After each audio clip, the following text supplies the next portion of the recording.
can do this. You can do this. You can do this. Come on. You can do this. Come on. You can do it. Come on. You can do it. You can do this. You can do this. Come on. Du klarer det. Faen. Faen.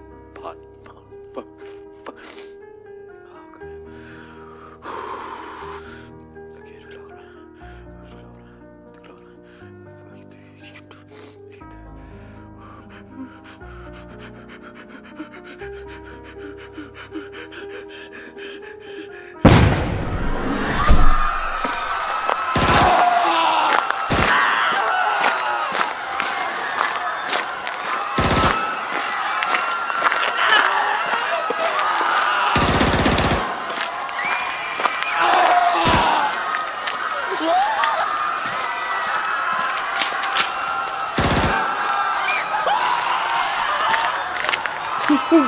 No, please!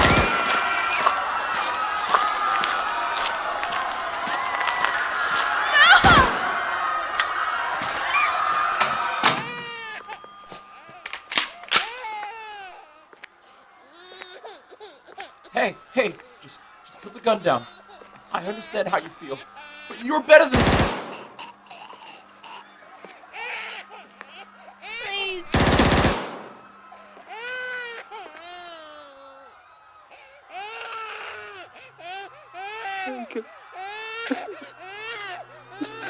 I'm so sorry. I have to do it. I'm so sorry.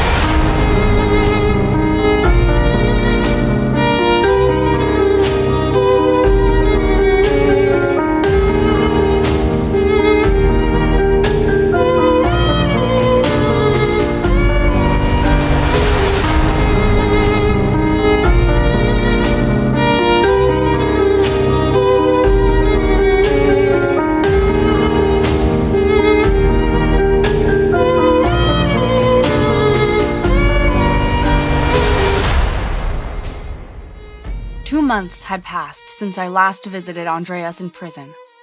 He died a few weeks after I left, stabbed by a fellow inmate in his sleep. I did not care. Neither did anyone else. He is a bad memory to the world. Who am I to judge if that is right? He killed a lot of people, but his influence may end up saving many others. I read in the newspaper that Paul McDermott was robbed. There was only one thing missing. His old, broken guitar. The police or the media never heard about that fact, of course. But I knew. May 21st, 2020, was the day that Betty Oxford died.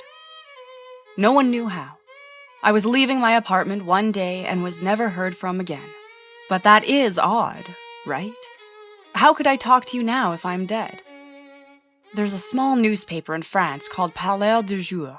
It's a small online newspaper, kind of like BuzzFeed in France. And recently, there was published an article in the exact newspaper by a woman named Anne Bordeaux. She had described just how McDermott had deliberately put harmful drugs in the Merryweather candies, as well as how he had killed his father, with evidence to back it up. The guitar had been sent to the police, and on it, they found traces of Eric McDermott's blood as well as Paul's fingerprints. It wouldn't take much for Paul to crack when interrogated. I guess he wanted credit for his, as he calls it, brilliant work. He committed suicide shortly after, leaving a note. The note said that his work is far from done and that his legacy will live on and those who have hurt him will pay. Good for Betty that she is already dead then, right? You see, I had to die to be able to live. I am Anne Bordeaux. Well, when I am writing, that is my pen name, anyway. In the real world, I could be anyone. I'm not sure who I am anymore. I don't even go by a single name. I have hundreds. I don't even remember them all.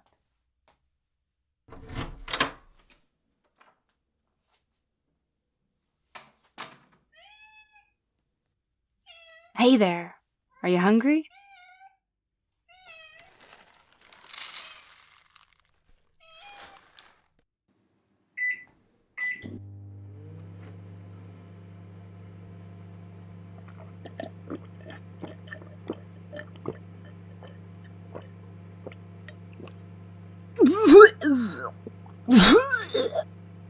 You know that stuff ain't good for you, right? It's gonna kill you someday. How did you find me? Betty, or shall I say Anne? I don't know what name you go by these days. There is so much you don't know. You think this stops with Paul? Do you really think he pulls off all of this alone? What do you mean? What do you think is the reason he killed himself? Because he had so much guilt?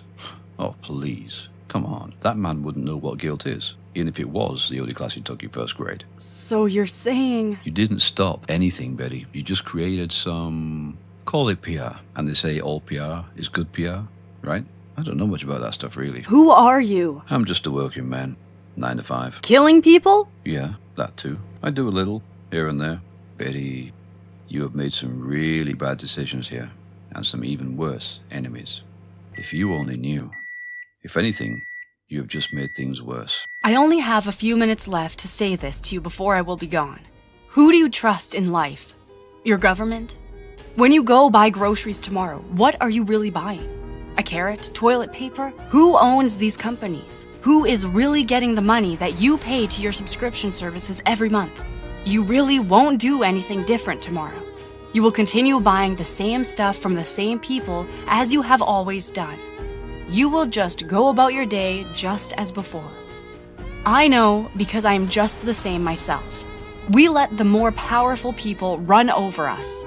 We are looking for this great redemption where they are all taken down and put to justice. But none of us are doing anything to make that happen. The scapegoats are in jail. But the real criminals, the really smart ones, they are the ones smart enough to get away with it. They are the ones that are free to continue doing what they do. We just watch movies and TV shows about someone standing up to the big corporations, the Pelican Brief, Mr. Robot, Jason Bourne, and somehow we are convincing ourselves that someone is doing something. No one is. We are all alone, fighting our own fight. That is what I did. That is what you are doing. That is what Andreas did. We all choose our fights, and we only have one chance to make our choices. What is your fight? Just kill me and get it over with. It's too bad. I was really rooting for you. The underdog going after the really big companies. Sounds like it would make a great movie. I hate those companies. I really hate the big corporations, even though I work for them. Especially because I work for them. You know, beggars can't be choosers and all that. It's true. They really are poisoning the world. They are the one type of monster, actually disguised as saints. If you don't kill me right now, I will kill you. And then... I almost wish you would have struggled. Taken the gun from me and killed me. Then go on a rampage of vengeance. Now that would be a better end to your story, wouldn't it? To go out fighting. This is kind of anticlimactic, isn't it? But then again, life isn't a movie. Sometimes it just doesn't work out quite the way we hoped.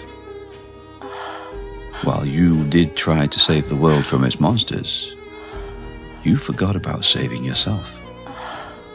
You forgot about saving you from, well, yourself.